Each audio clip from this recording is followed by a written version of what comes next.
morning this morning. This is Beauty, Business, and Banking, and my name is Rochelle Hunter Mosley. And we had such an overwhelming response to the insurance clip that we had to have a Q&A. So I asked Surayya to come back to see if we can answer some of your questions, because she said, listen, we don't make the rules. We don't make the rules. We don't. So if you guys have any questions, please drop them in the comments, and we'll try to answer as many questions as we can. But the rules have changed, and Surayya is here to let us know what these rules are and how we can comply. Yeah. What's up, Surayya? What's good? We back at My homie. it. But wait, you know I got an icebreaker question. Uh-oh. No. What? Popcorn. Gotcha. Okay. Okay. Three cards today.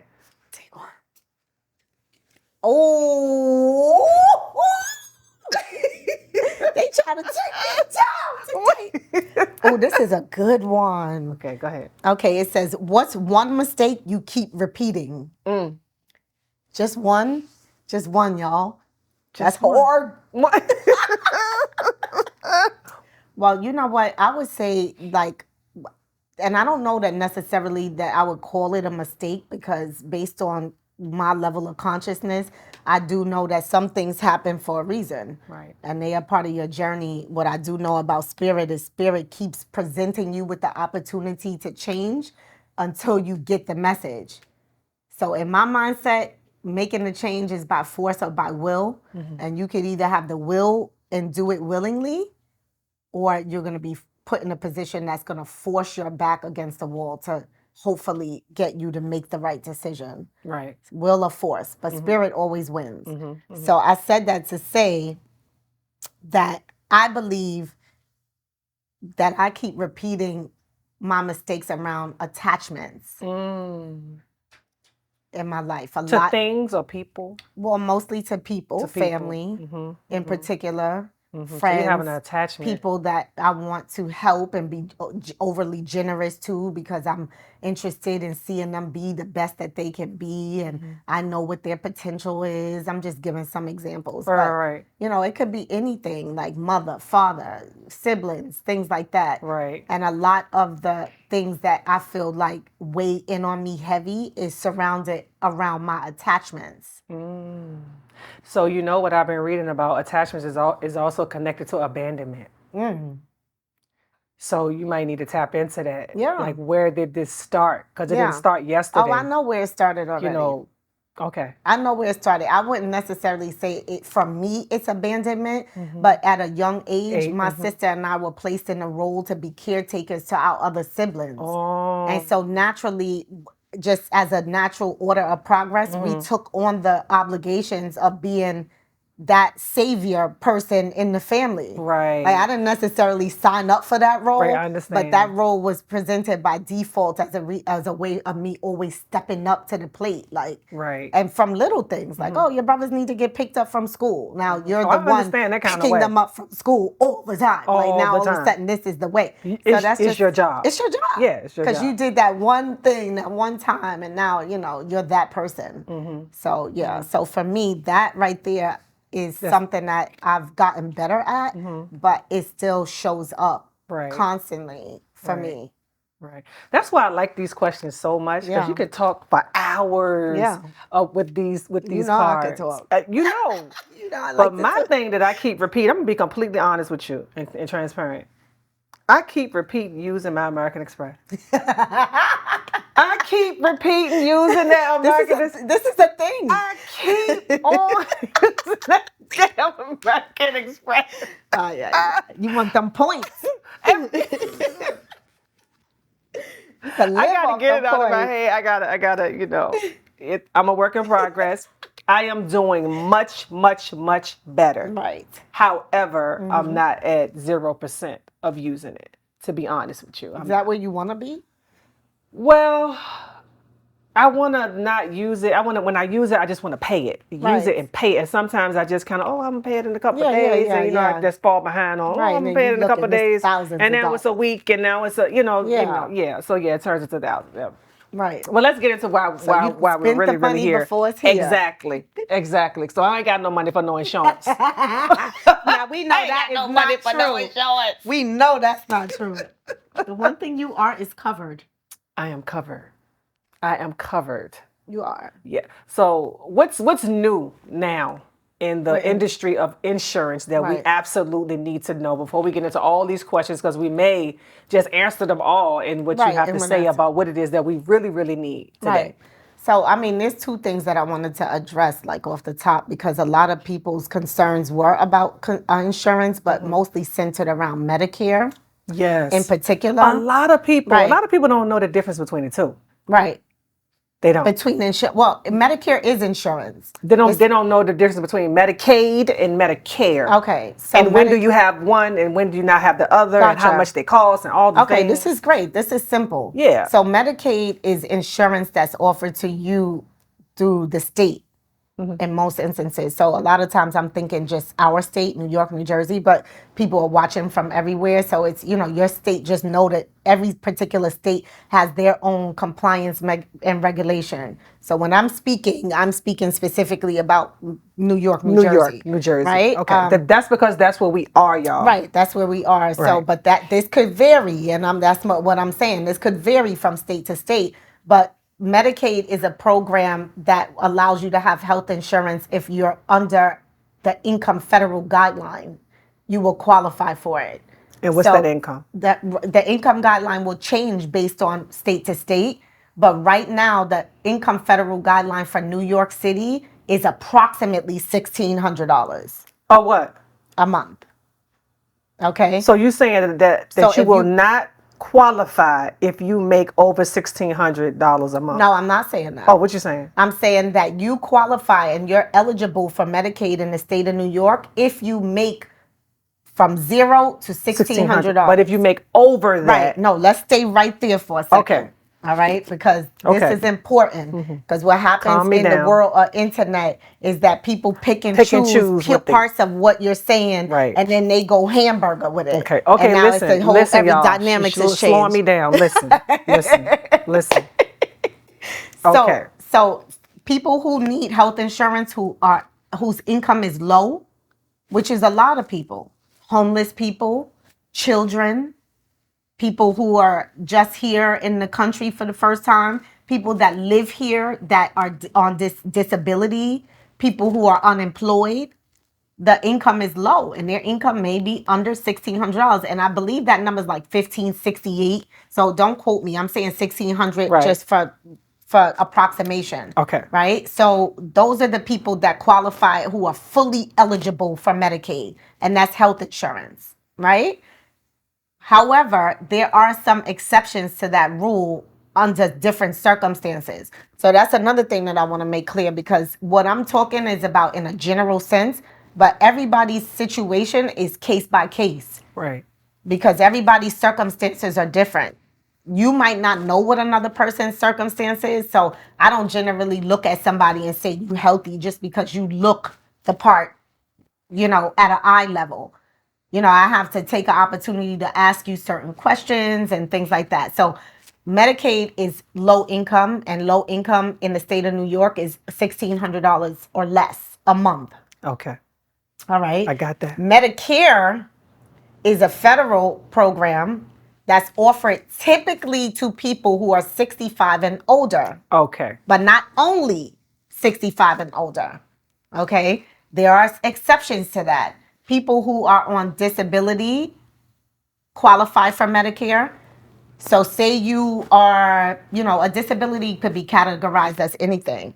It could be categorized as somebody with chronic asthma could be a disability. Right, okay. Somebody who is diabetic, who's going through certain things could be a disability.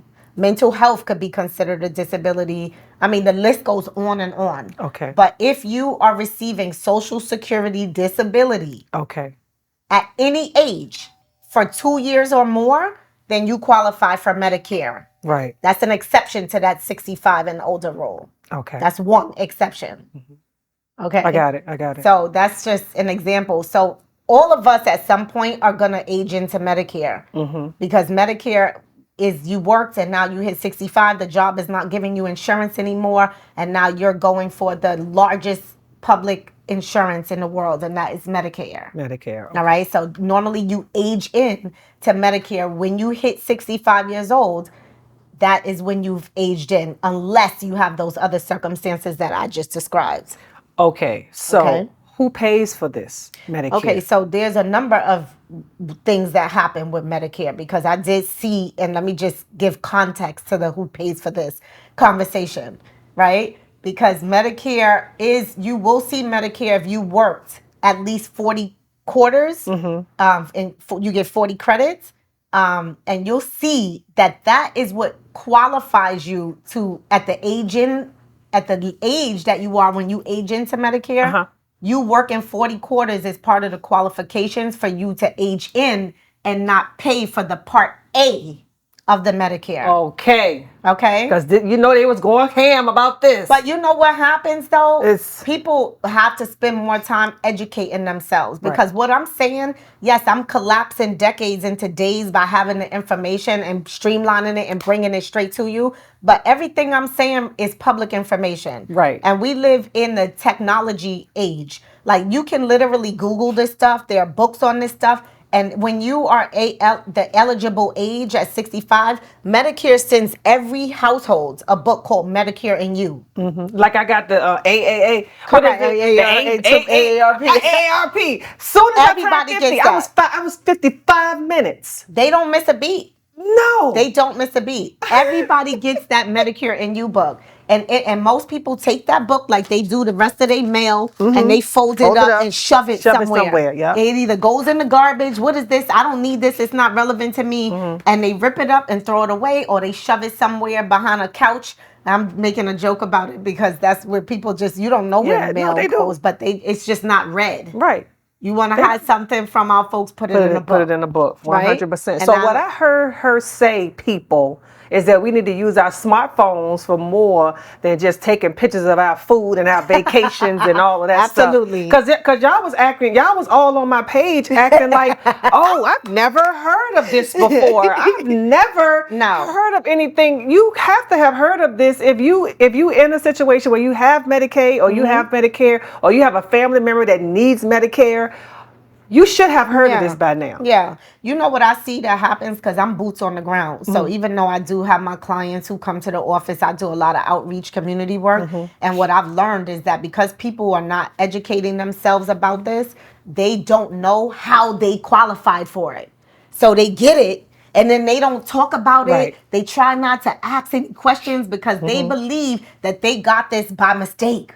And if I say something to somebody, that now I'm going to get this taken away from me, having no idea of how they became eligible for it, and why they got it or not. Right. They just feel like they lucked up. And I hear that often from people. So I'm not just saying this based on me making an assumption. I'm saying this based on me saying things that I think is fundamental to someone who's a beneficiary, and they don't know. And I'm like, how you didn't know that? And they're like, honestly, I didn't know how I got it.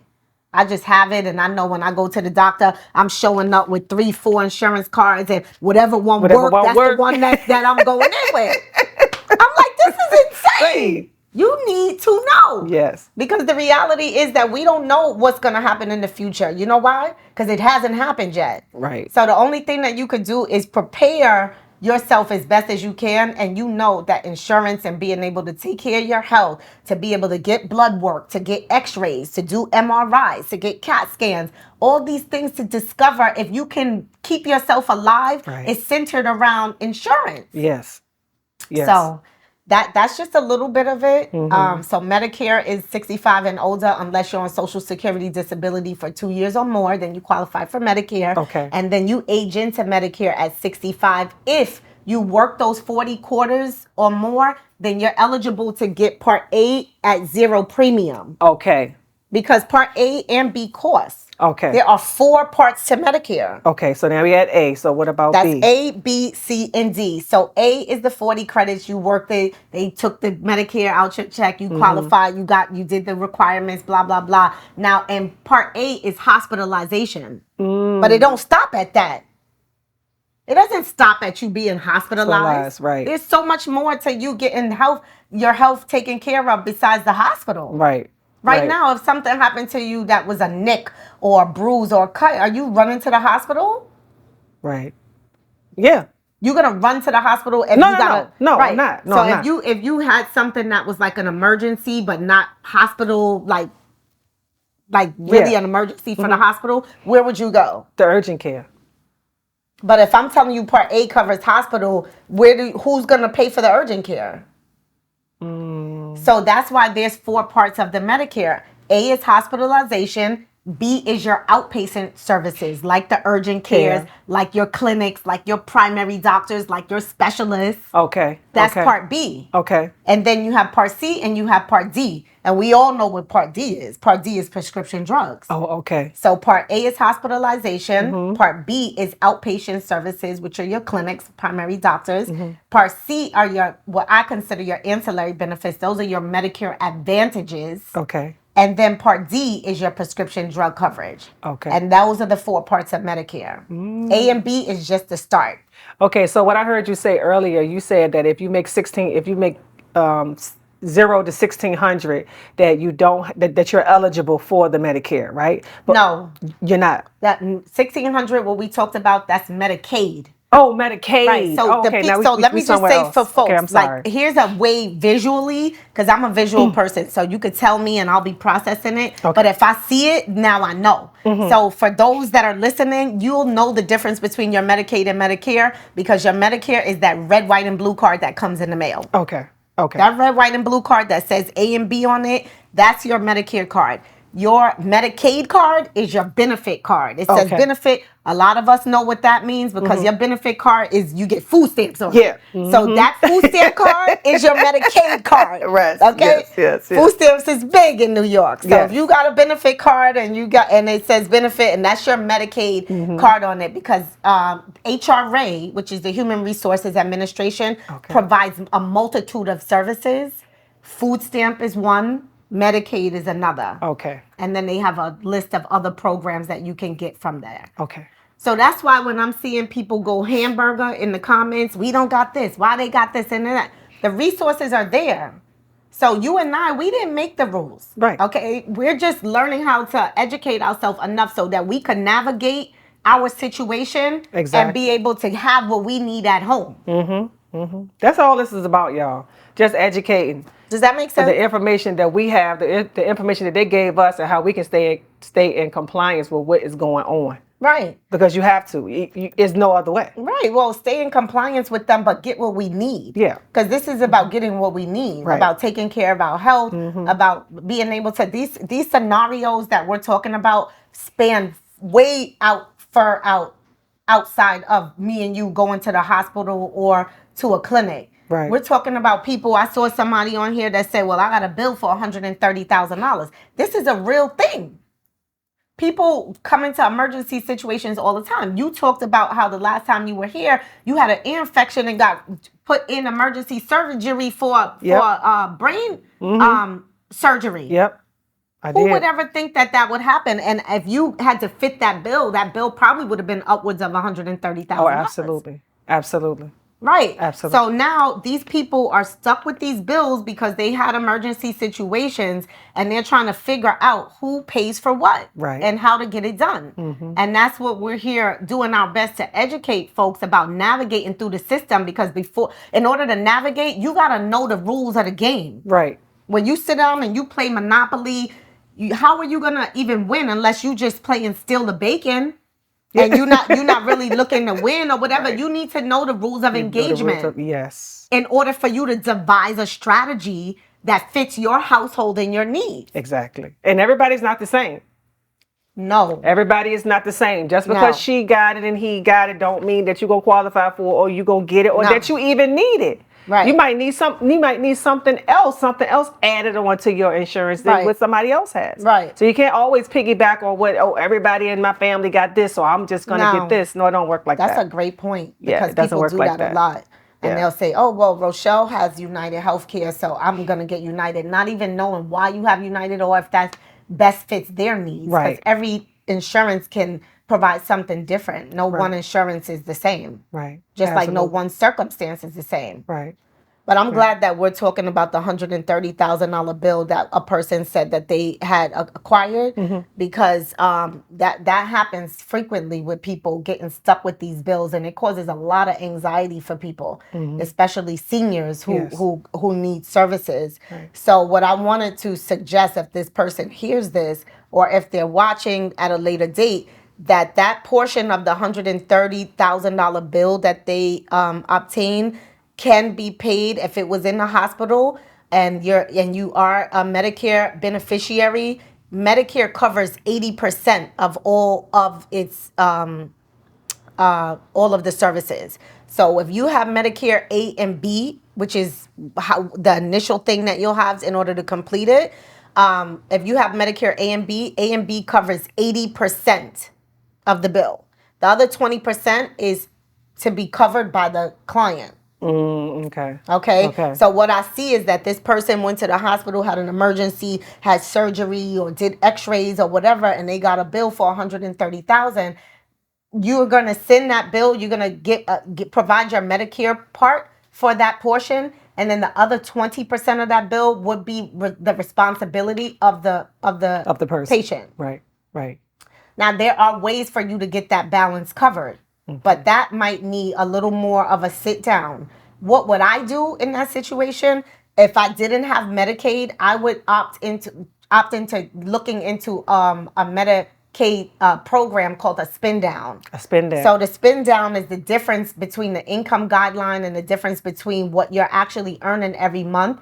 A spin down allows a beneficiary to acquire Medicare even if they're over the guideline. That's what you were asking me earlier. Right. So what do you do in a spin down? What does that mean? Right. You start spending the, money? No. What? So the spin down is just like, right, that part. See, you in that Amex card.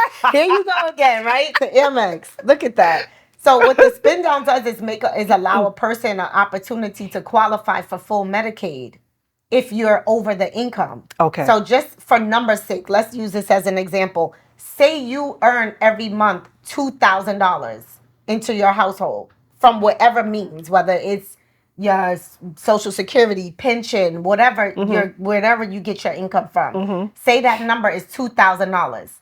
We know that I told you that the income guideline is how much? $1,600. Right. Right. And you earning $2,000 is how much over $1,600? $400. So what Medicaid says is if you pay $400 a month, you're basically essentially buying into Medicare. So we'll But with my extra money, I have to give it to Medicare to acquire full Medicaid. So right. That's one way. That's one way. That's okay. one way. So generally, people who are just a little bit over, that's what option that I would suggest, like maybe $100, $50. But if that number starts to span like in the big figures, like, you know, you make $5,000 a month and you found out that you have a chronic illness and you can't cover the 20% that's your responsibility. At that point, there are other programs that the state would allow you to apply for, which is called an income pool trust is one of them. So an income pool trust will has that same theory of a spin down. Okay. But then you would pay 10% of whatever the difference is that would make you eligible. So in that instance that we just gave, if the difference was $400, they would say if you paid $40 a month, which is 10%, then you can have full Medicaid. Oh, wow. All right. But the spin down, there's income pool trust, there's a lot of things surrounding that a person needs to know. It's just not cut and dry. Right. And I see oftentimes a lot of seniors give a lot of pushback because you have to qualify yourself. What they do during a income pool trust is that the overage of the money that we're talking about goes on a debit card. Oh, okay. Because if the money is on a debit card, they don't qualify that as income. So that $400 has to go on a debit card. You can still use that debit card any way you choose to pay your cable, put towards your rent, whatever you're normally using it for. So most seniors don't want to do that option, even if they need the help, because in their mind, it's invasive. Right. And they feel like, I've been operating my money on my own my whole life. I'm 80 years old. I don't need you to take $400 out of my money every single month and put it on a debit card. And before now, that program used to be monitored by somebody else. So when they took the $400 off in this instance, you didn't have control over it per se. Okay. But those are some of the changes. When I came in, you said, what are the changes that happen? And those are some of the changes. Yeah. Now, you will still fully be in control of your income. It's just going on a debit card. So they still have to deduct that out of your income check. So if you're on Social Security and you're bringing in that $200, they still go into your account each month and move that into the debit card. You have the debit card in your possession, so you're still doing what you need to do. But now you have full Medicaid. Right. Oh, wow. So, it's a little bit of a process. And you need a professional to assist handle you. that. This is not something that I'm telling you go rogue out there and start to, find someone who does what they do. Our agency, and this is not a plug, but I'm just saying, go somewhere with somebody that you know, like, and trust, who can advise you about what state rules and regulations, who know what the programs are, and then you work with them as a professional to basically navigate your circumstance. Right. And some people just go to YouTube University for everything. And it's cool to go and get some information. But you still need somebody that specializes in doing what it is that you need done. And don't just sit there in limbo because somebody on the social media told you, like us. Right. We just giving you information that we know. Do your this research. Is her area of expertise. I am just sharing just to let you guys know that you guys have opportunities out here. You're not out here alone. A lot of people are going through the same things. That's right. A lot of people are going through the same things. And like I tell everybody, every Tuesday morning, what do I say? Instagram is a bald-faced liar. It's a bald-faced. Is that what you telling them? Yes, I do. Social media is a ball because everybody don't have it together. Right. Everybody don't have it together. No. Some people are walking around here with no insurance. Right. Some people walking around here.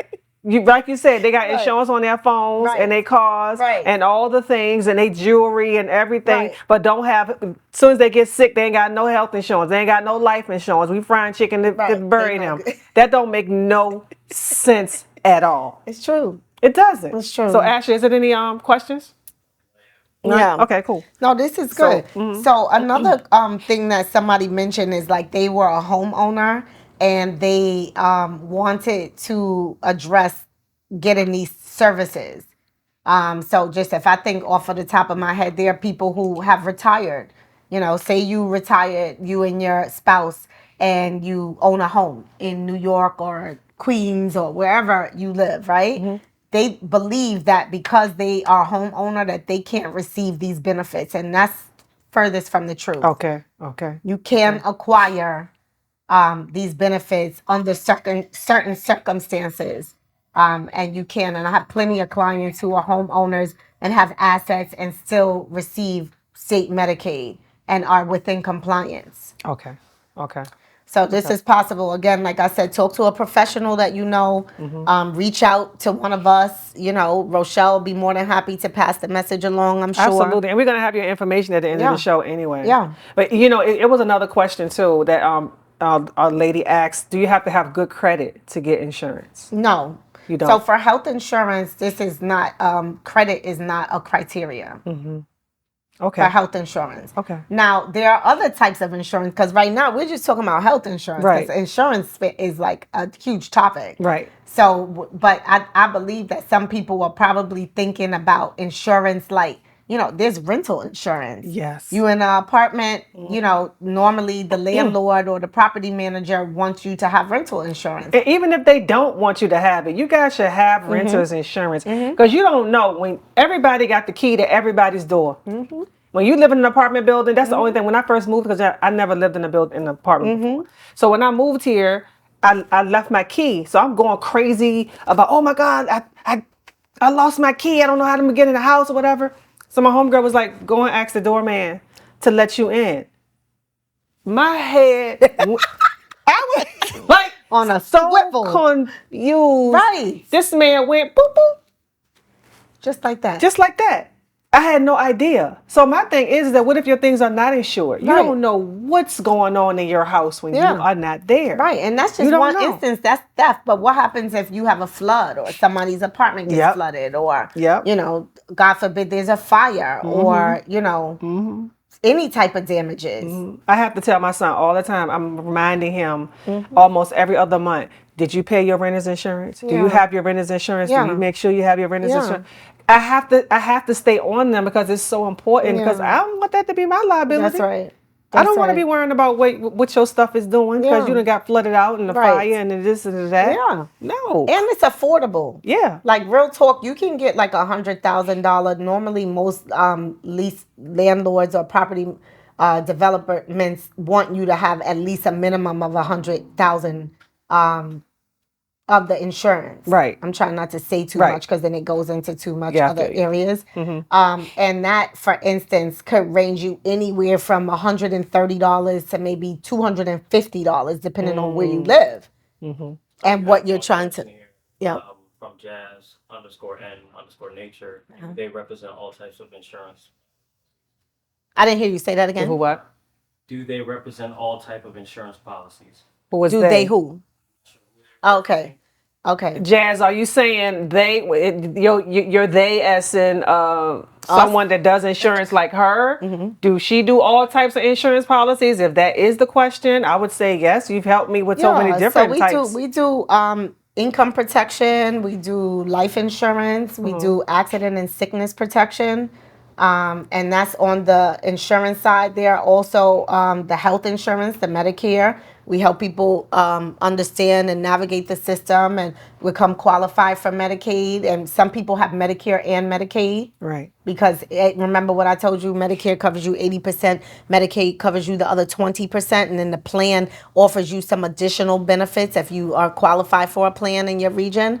And so we help with that as well. And we also do another thing too that I think is relevant to what's going on in the market today, and that is help people get home care for their loved ones who are at home or who are stricken with illness and need some assistance. Okay. Okay. Yeah, and that can be I have covered through the someone that's going Medicaid through as well too. Oh, through the Medicaid Right. or care. Cade. So Right. if you're over, so this woman is 70, late 70s, and she may need some home care. Yeah. So was she? Yep. If she has Medicaid, Medicaid is the portion that if you are eligible for their program, you can be.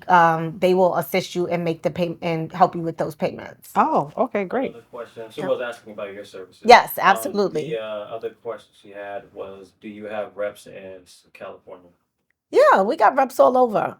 Yeah. Another question from Lucy is, what's the oldest age someone can get new life insurance plan? A new life insurance? What's the oldest age? Like, That's a what's the- great question. Because the older you are, the more you are kind of capping off on what you're able to acquire in terms of life insurance. Right. Because obviously the insurance companies are going to hedge their bet on your lifespan. Yeah. So if you're 80, 90 years old, like there are policies for people that we call final expense. So even if you're a senior and you're 60, 70, 80, there are some final expense policies that you can qualify for, that most people will qualify for, but it's just what I said. It's a final expense. Just for the So it's only for the you, funeral. right? Because the amounts are so, the amount of the payout is $5,000, $10,000, $15,000. I mean, you can get some final expense that are a little higher than that, but they could get expensive because of the person's age. Right. So those would be by case. We would basically run a quote and see what the person qualifies for and be able to pick the best selection. But the answer is yes. If you are 60, 70, 80, you can still acquire life insurance. Just maybe not a robust amount of monies that you're looking to have because the premiums are higher. So that's something that most people would want to consider. Right. Like, so basically what I heard her say, if you older, you ain't making nobody rich when you die. No, nobody's rich. Nobody's if you rich. wait that long to get life insurance, you ain't making nobody rich. This is just for you. And if that's what you want. But people need that though, Yeah, because but there's a that's what you lot want, of it's okay. expenses. You have the the coffin, depending on how people want to be buried. You have the memorial service. You need a car service to the services. You need one leaving to the burial. Right. You need, It can still be expensive. it's expensive. It's still It's expensive. It's expensive. I know when I was trying to get my mom insurance, right, like life insurance, and my mom, she had a few illnesses, right. So I wasn't clear on how this whole thing worked. They had to come out and do her blood work and all that stuff. Yeah. So I asked her in terms of what her illnesses were or whatever. And it's like you have to be very forthcoming and very open with your information, because they're going to find out. So it was wind up being more things that they were, yes, Then she came forth about. Right. Then she talked about, and then they wind up not giving her the insurance. Yeah. So I wound up getting her some insurance with AARP. Okay. Just enough to at the time, just enough. I felt like maybe 20,000-30,000 just to make sure that we can take care of her the stuff. final expenses. Yeah, the final expenses and stuff. And it could be a little discouraging when you think that you're starting early and you got a young mom and she's 50, sometimes late 40s, 50 years old, or maybe even 60. You feel like you're starting early, and in my incidents, it wasn't early enough because she was already had all her illnesses, and they didn't want to insure her. In general, 50, 60 is not starting early, not even just because of the illnesses that a person has. That age is like you have to look at the life expectancy of a person in general, and that can vary from a black woman to a black man to a white woman to a white man. The life expectancy, there are certain numbers associated with that in terms of your age that have to be considered too. So I would say people get your insurance when you're young. Right. Like, people get their insurance on babies, on teenagers. Like, these are ages that you can get whole life policies that cover you your whole life at a nominal fee because you opted in the game early. And your kids will appreciate you for that, because at the end of the day, by the time they need to acquire life insurance for themselves, if they wait until they're at a age that they can situate themselves, like after college or starting a business and finally getting your own apartment and your own vehicle to get to and from and all of that, and now you're finally looking up and you're like, I'm 30 years old, I'm 35, I could probably afford another bill for insurance.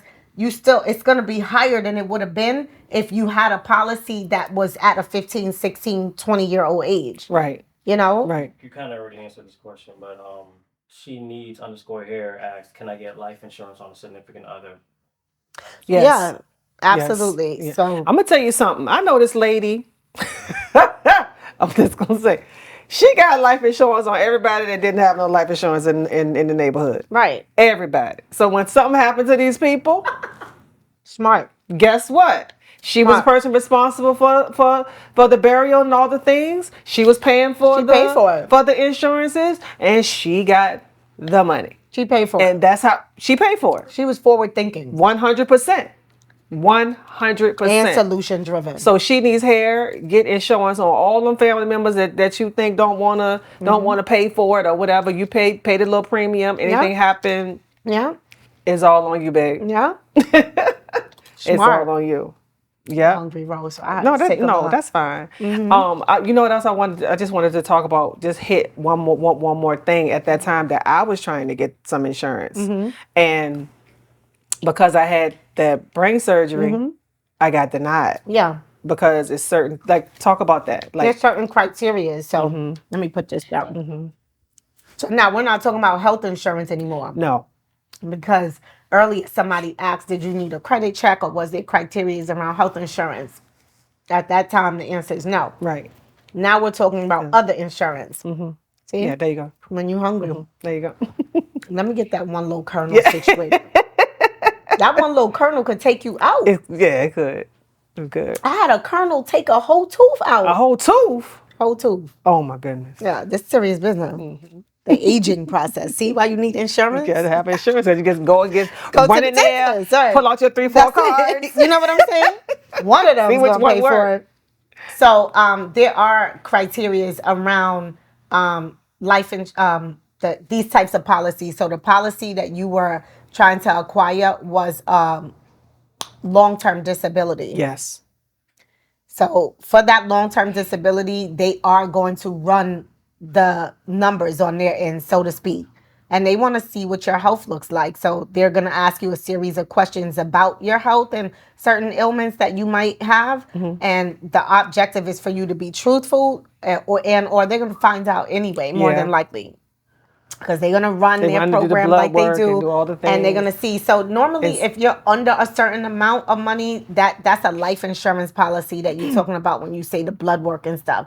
So even with these long-term disabilities, you can, but they're really looking for certain injuries that disqualify you. Because I didn't even say nothing about me being hospitalized. It was like, oh, well, what happened when you went to the hospital on this day and that day? Yeah. I was like, They get the report. what day? Yeah. And know, now like, that what day? now that you're not being truthful, the answer is no. Right. Because sometimes people do go to the hospital and that doesn't disqualify them. Right. But we're already like, tendency is to become protective about the information because, Right. we're in an age where everything is out there anyway. Right. Whether you want it to be out there or not. But you might not necessarily become disqualified because you had a hospital stay. They're looking for certain ailments, Certain things, like brain injuries and things that are gonna move you closer to them having to pay out a big. Right. Well, we It's a both risk well, we factor. both were talking about that. It was like, it was a brain surgery. It may be something different. It may be, but let's try. So it was worth a try. But like you said, it was a Yeah. brain thing, and I guess Yeah. they didn't want to take on the liability. Yeah. Basically. Yeah, and that's another reason why I always try to encourage people to not only get insurance when you need it, because most people will wait until you need it to get it, but make this a part of your umbrella of insurances that you do Yes. for yourself, because it's not just one insurance. Right. Insurance courses, that health insurance, that supplemental insurance, which is like the accident and sickness protection. So the accident and sickness protection helps you if you got to go to urgent care. Most people don't want to move away from the chair because they like, if I leave now, I'm losing the money from this client so I could run the urgent care. But if you have accident and sickness protection, which you do, Right. they will pay you for you going in for those services. So you Right. can submit it as a claim. So I don't know the numbers exactly. Don't quote me off of this because everybody's policy is different. But say you ran the urgent care for your lunch, they might give you $150 for that visit. Right. So now you're able to say, hey, you know what? I didn't lose money during that time that I was taking care of myself. If you have this accident and sickness protection and you ended up going to the hospital and they say you broke your leg, they pay you for each occurrence. Right. So, if you broke your leg, that might be a $5,000 claim that they pay you out for. If you, have to get surgery and they say your surgery is in New Jersey and you can't go out there by yourself and your family needs to come, they will give you the money for your parents, not give you, Right. but part of the policy is you paying for that benefit of them saying, here's a $250 stipend for your family members who had to stay in a hotel so they could be there for you when you came out of surgery. Exactly. These are real life circumstances, things that really happen. So what other insurance do you feel that as a beauty professional or entrepreneur that we should definitely have that maybe someone else to have a 401k or work for a regular job? They have all these different insurances. Right. Well, 401k is more of an investment vehicle for them, for their finances. No, those people. Right. I'm just saying those people. And the thing about a 401k, just on that topic, because some people are like, I took the job because they had a 401k. But you can do your own investments outside of that. Right. Just like you're not going to take the job because the job offers you insurance unless that insurance is saying if you work there, you're never going to. Some people do. But those times are over though now, where like when my father-in-law worked for MTA, the types of policies that they had, once they stop working, that insurance pays for everything for the rest of their life. But they don't have that no more. It's not like that. It's not like that. When you leave that job, they roll you right out of their insurance. Yeah. And they say you have to acquire your own by May of whatever, or September or June, and so start looking. And people are lost because they like, what? I've been on the jobs insurance. I've been using that. I've been going to the union or the VA or this and it, all these things. But I strayed away from what you were saying about the policies. It was, the policies that as a beauty professional or entrepreneur, what we should have. Especially you, we don't as know. A beauty professional. A lot of us don't know. Most I'm gonna be very, very honest and transparent with you. A lot of us don't know. Yeah. what we should have or how we can structure ourselves Yeah. to help ourselves. God forbid we get sick. Yeah. So what are some of those insurances that we absolutely should have Yeah. as an entrepreneur? Definitely health insurance. Okay, health insurance. Absolutely. There's no ifs, ands, or buts about it. Okay. And even if you're not somebody who qualifies for Medicaid, because everybody's not low income, and beauty professionals in particular are not necessarily low income. Okay. You guys are making multiple six figures out there. Right. This is what I know. Right. And so you can still buy insurance. Right. You can still buy insurance But if you are, I didn't want to cut you off, but if you are a beauty professional or entrepreneur that is making under a certain amount of money, and you qualify and for you one qualify of these. for Medicaid, by all means, get Right. it. By And all there's means, some get that it. might not qualify for Medicaid and still are considered low income, and there are still free insurances for that as well. Right. Like there's an essential plan insurance that the state offers, and that's for people that are making approximately like 29,000 or less. Okay. So if you Okay. make it 29,000 or less, you can still have your United or your Emblem or whatever, and basically still not pay for insurance. Right. And have that. And then if you're making in that higher bracket, obviously it's going to cost you on a month to month, but it's still going to cover you. Right. And that's what you're looking for. Right. So that I would absolutely suggest people to get the accident and sickness protection. Okay. And then depending on what your particular health needs are, which is this is a case by case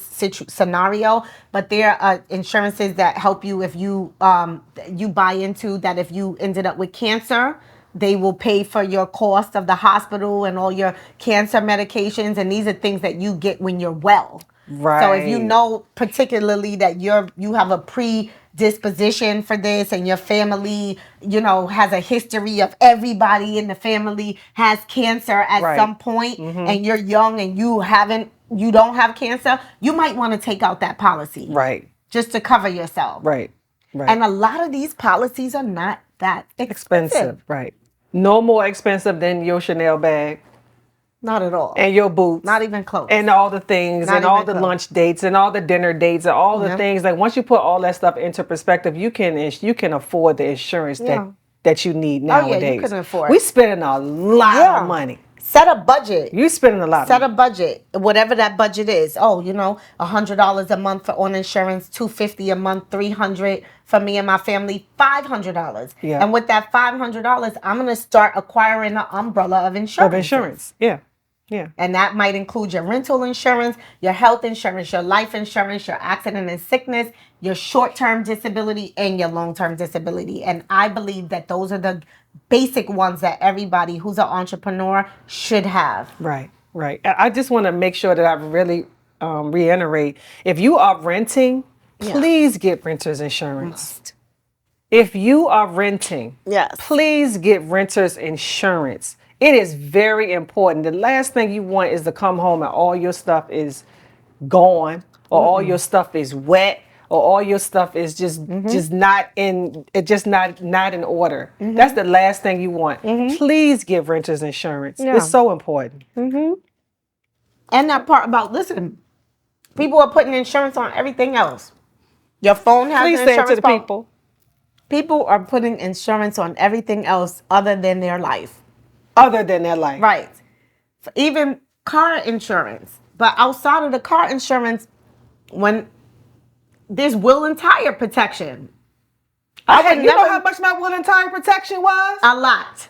That's why I'm talking about it. $600. I was like $600. Right. But I had it though. And I would never get a luxury Joe. car without it. Without it. Nope. There's Nope. not even, if you Nope, can't 'cause afford them the run wheel and flat tire. tires. Oh, it's gonna happen. Let me tell you something. Them It's run gonna flat happen. tires do not take you that far. So No. don't let them people tell you, oh, you can drive 200 Yeah. miles Oh, that's on bull this crap. run flat. No. No. Don't do it. Yeah. Don't do it. No, Get and that all the happened to me, insurances Ro. that you need. And it's going to take your insurance, it's going to take your note up crazy. Right. Because my note went up crazy, but I did have all the insurances that I needed. Right. I didn't have to change the oil in my car. I didn't No. pay for that. I didn't have to every time. No. You know how many times my run flat tires got flat? I know. Driving in New York? I know. A trillion Oh times. yeah, if you in New York, forget about it. Don't leave the dealership without You that better wheel and not. tire protection. You better not. You pay for it. You It's better a few not. $1,000s added to the lease or Yep. the finance is worth it. It's worth it. And that happened to me. And they were like, the run flat is like 50 miles. And they sound good in theory unless you stuck on the turnpike.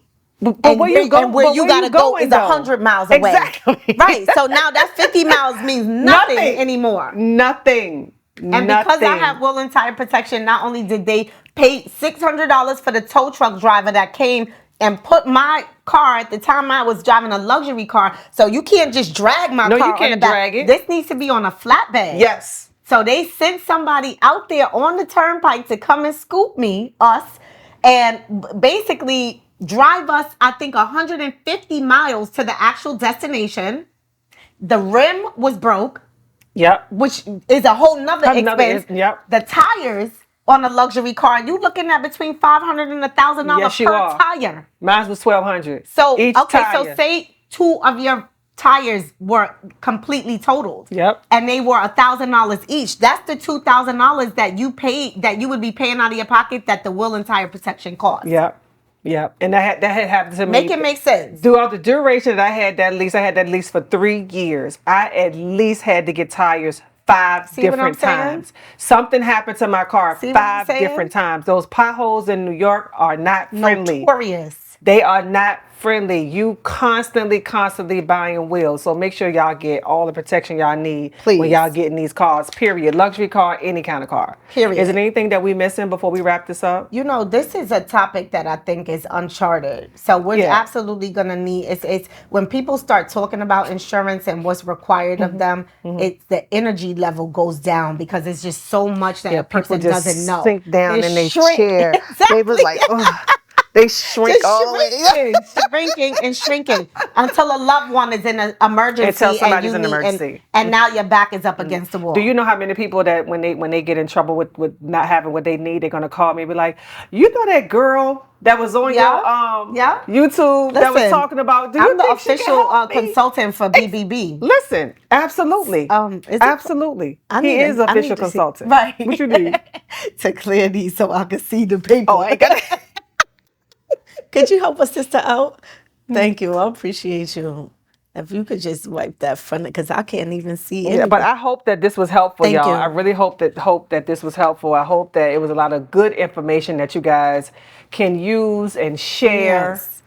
Because this is really not a game. No, it's really not a game. Like when I'm looking at my expenses and stuff and I see the amount of money that I pay in insurance, I don't feel bad. No. I don't feel bad at all. No. And it's a write-off. So for someone like you who's an entrepreneur, there's a category on your taxes, whoever is preparing it, or if you have a CPA, or if you have your tax strategist, whoever is helping you to strategize how to roll your bills out, this is all a write-off. Right. And if you're making money and you have the money to pay for the insurance, whether you're making it or not, and this is a write-off, you need the deductions. Yeah, you need it. Thank you so much. I appreciate that. So I hope you guys are really taking this serious. Oh, this is good. I could see. Yes. They was real dirty. I mean, I said they not going to talk about me like a dog Lord, after they this. was dirty. They was dirty. Thank you. Yeah, but there's one thing I wanted to address. Go ahead.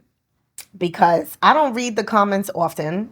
And I try not to get all, like, my panties in a bunch Well, about. I like the good comments, the bad comments, all the things. Right. Let's see what she could.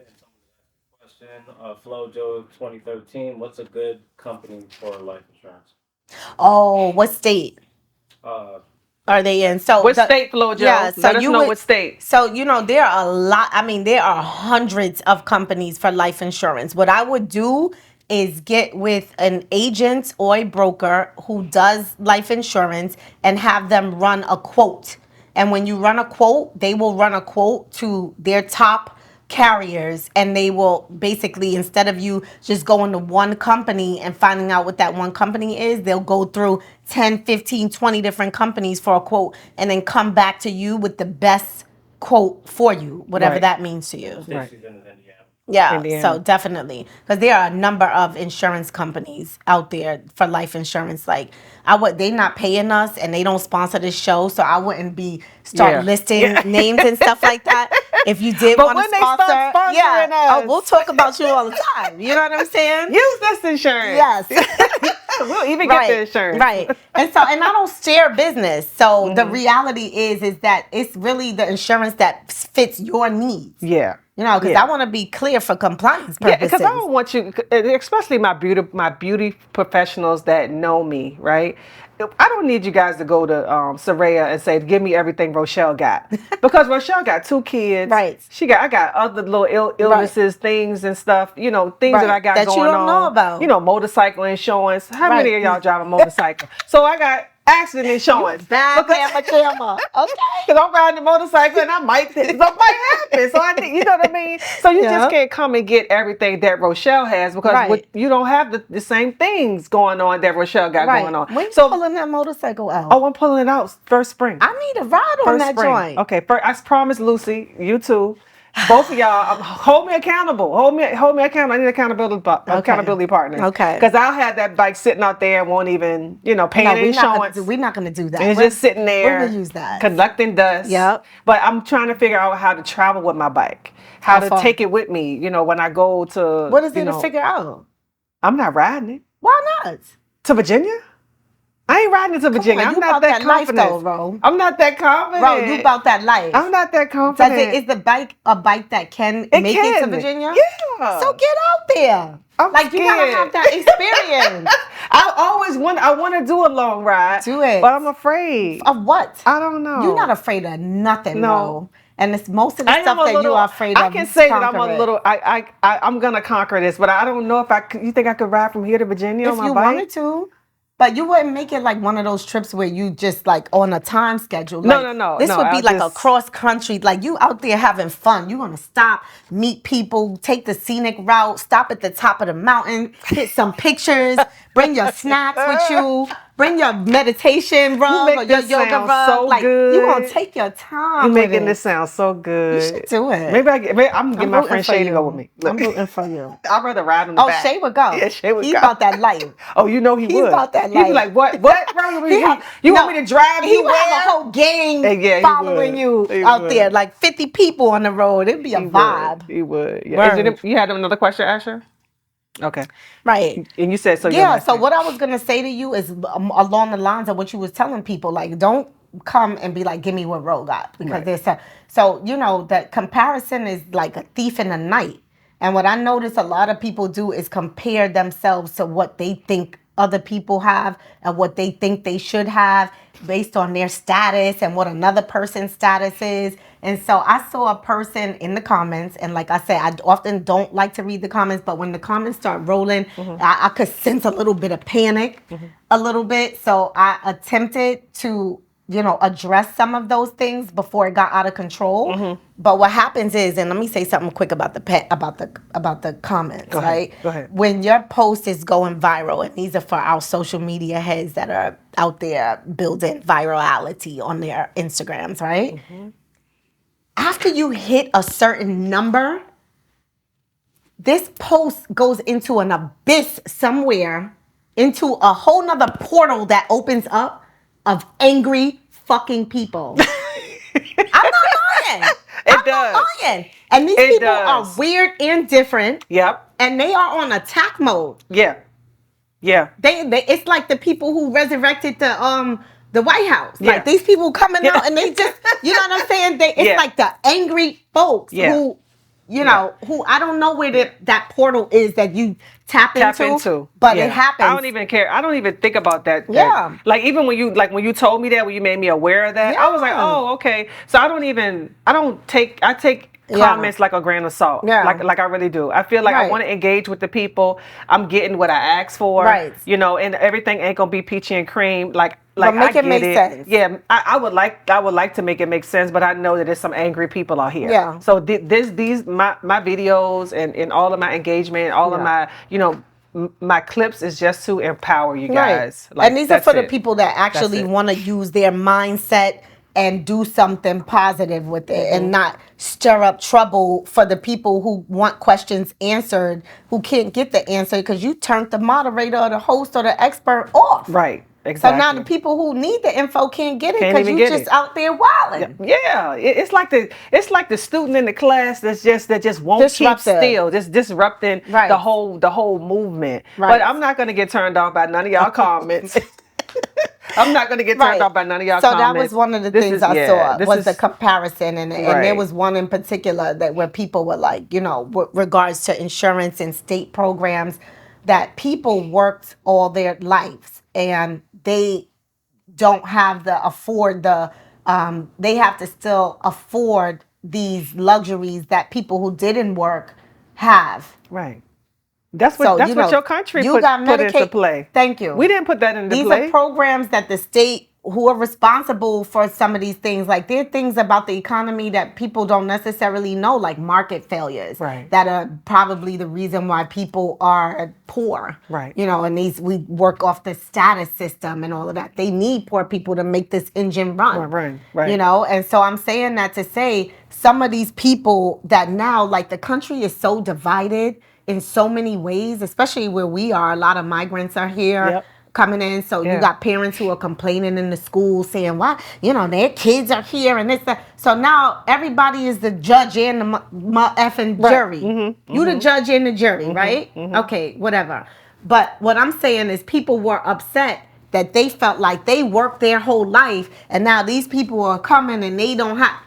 But look at the circumstances around it. So that's why I'm saying, do your best to stop comparing yourself to other people. Right. Because what you're asking when you say you want the free like them is the trade-off. Right. So you worked all your life and you can live where you want to live, extravagant or not, but it's your choice. Right. You can drive what you want to drive and eat what you want to eat, go to whatever restaurants, and that. Yes. This is what you paid for when you worked and you got your check and did whatever you wanted to do. You afforded these luxuries for yourself. Right. And so, and there's a price for that when you retire, and you have to still pay into the system for you to acquire these luxuries that you Right. have, like, and for your health and whatever it is, from insurance or whatever. Like, some of these people that you're complaining that the state is offering them services, who I'm boots on the ground. Sometimes I've been on the lines with them, on the food lines with them at 6 o'clock in the morning, and they waiting in the line. Is 300 people deep waiting to get some porridge for breakfast, oatmeal.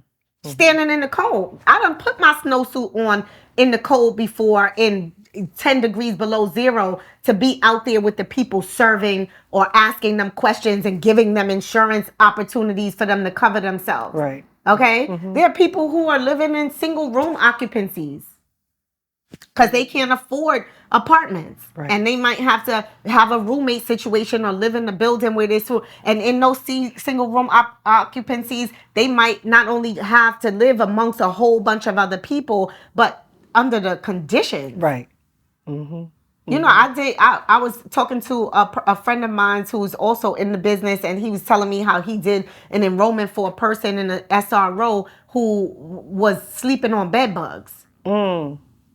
And they still needed to get covered. Right.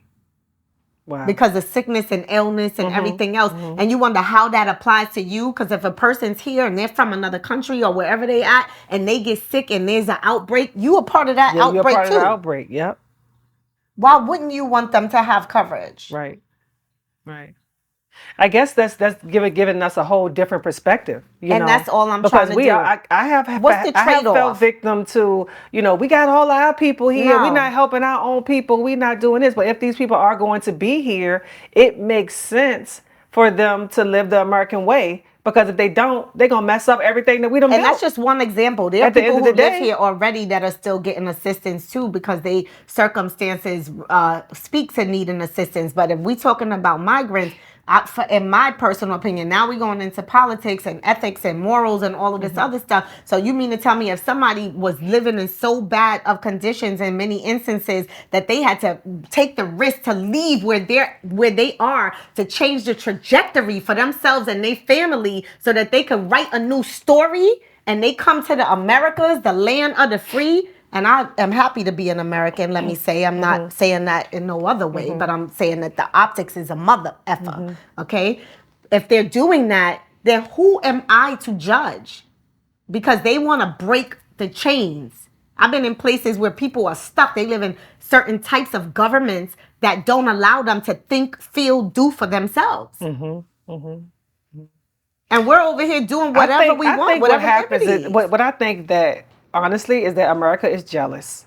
Like, we are jealous that no, that America, because we feel like I'm just speaking for some of us, that we feel like all the things that we have going on over here, and when we're ready to open up a business, then we can't get what we want, and when we're trying to get this housing and the welfare and all of the food stuff, we feel like we take our money and we help new people, but we don't help the people that's already here. This is just what I'm hearing, even in the salon. Yeah, well, This the is people what that are already here have the same opportunities as everybody else. Of that, honestly. Think about that. Think about that. How can you be mad at somebody else who is taking full advantage of an opportunity that you already have? Why are you not taking advantage of the opportunity and you here already? Right. Well, we can name a number of reasons why. I'm not judging their situation. I'm just saying it's no reason to have this animosity towards another person who's trying to make a way just like you. Right. So I'm not judging the person who's here already. There's a lot of circumstances. I come from humble beginnings. I grew up in the project. Yeah, me too. I made my way out because I used the opportunities that are already here in my country to elevate and leverage and position myself. Right. Because I educated myself on how to do it. And then I got my ass up and I did it. Right.